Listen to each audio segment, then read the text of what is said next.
So Canadian immigration is literally just playing games with us all. On one side, we're seeing tons of approvals in the family sponsorship category, with around 42,000 new permanent residents so far, who under this program recently arrived in Canada by the end of May. And not only that, experts are projecting this trend to continue even more, with around 60,000 more potential PRs by the end of this year. Whereas, on the other side, we're seeing continuous rejections after rejections in the student as well as visitor visa category. And that's happening for the past couple of months, right after my brother successfully got his visitor visa in February. Seeing this, a lot of applicants who have already faced a rejection or are willing to apply for a visa in future have started coming across these misconceptions that maybe Canada is not an apt country for them, or maybe they will continue getting rejected if they reapplied for a visa and so on. But trust me, there is no such thing. This whole approval and refusal scenario comes down to just three things, and that is how appropriate,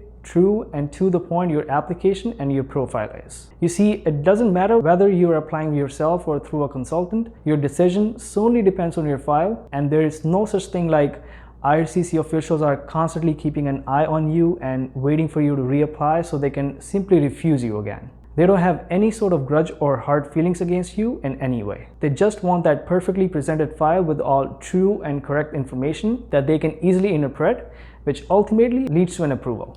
And especially given these times, when even a highly qualified file is getting rejected, you should be even more focused on the presentation of your file. For those of you who have already submitted the application and waiting for a decision, there's nothing that you guys can really do except waiting. But those of you who are about to submit your application or else preparing for it, is this the right time to proceed? Should you still go ahead with the submission or just wait for the right time? If you ask me, I would say you should go ahead and apply, because there has never been a better time to apply for Canada ever before. Let's talk about why I think so in this video.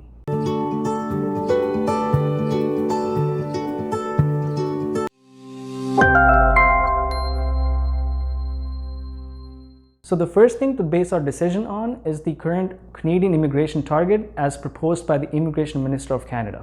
Basically, Canada welcomed more than 405,000 new permanent residents last year, which was the biggest number ever in our history. And now Canada wants to call even more people from all over the world to come and be a part of its economy. They plan to welcome 431,000 PRs in 2022, 447,000 in 2023, and 451,000 in 2024, which are the highest targets ever set for Canadian immigration. So what makes you think this is not the right time to apply? Getting a rejection in your first try should not stop you from dreaming about Canada.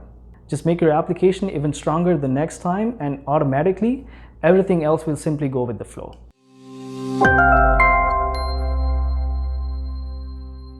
Soon after COVID began to fade away and Canada started trying to get the economy back on its feet, it was hit by the inevitable inflation, stagflation, high interest rates, and basically a very expensive cost of living. The unemployment rate in Canada fell to a record low of 4.9% in June, and the total number of unemployed people in Canada fell to only about 1 million people, which is a really low number. And the reason for this much decrease in unemployment is because very few people are currently looking for work. And please be advised, this is not a good thing for Canada, because less people looking for work doesn't necessarily mean that everybody else is employed. It means that they just don't want to work, which is why they're not counted as unemployed. Which is why we see record low numbers of unemployment. And Canada still ends up facing tight labor market. Focus on this word, tight labor market.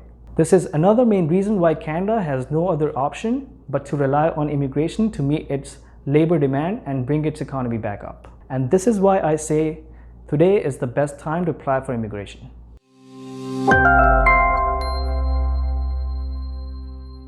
Another reason why Canada is so much heavily relying on immigration today is because a very large proportion of Canadian workforce have reached 55 years of age or older and have either already started leaving the workforce or is on the verge of retirement. Retirements have been rising for years in Canada because of aging baby boomers, but the recent spike rate in retirement happened all of a sudden because people kept on delaying it during the pandemic, which is why the Canadian labor force aged 55 to 64 rose well above the pre-pandemic norms. Now, what does this mean from the immigration point of view?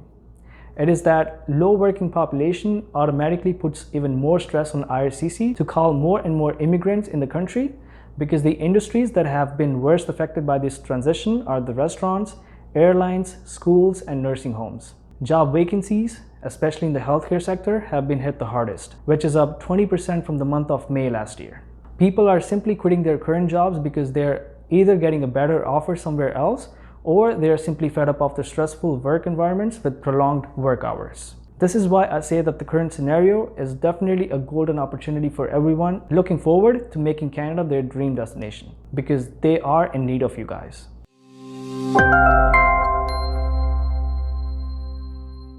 So turns out IRCC stood honest on its promise of reinstating express entry draws. Starting July 6th, a total of 1,500 invitations were issued to candidates having a score of 557 or more, with no more programs specified. This is something that has happened after a very long time because IRCC stopped giving such invitations for both CEC and FSW, especially for the FSW candidates who finally got to see an ITA after a long pause of almost 19 months. And this trend is now going on in a favorable direction, with scores coming down and numbers of invitations going up with each upcoming draw.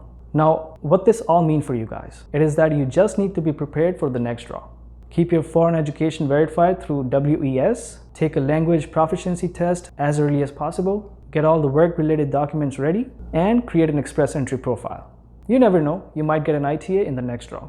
Alright guys, if you do like this video, please make sure to hit the like button and subscribe to my channel, and make sure to check out my other videos as well, where I have covered specific topics related to immigration and how you can bring your loved ones in Canada. And let me know in the comments below how many of you have already applied for a visa for your spouse or your family member and waiting for a decision, and how many of you are looking at other streams to immigrate to Canada.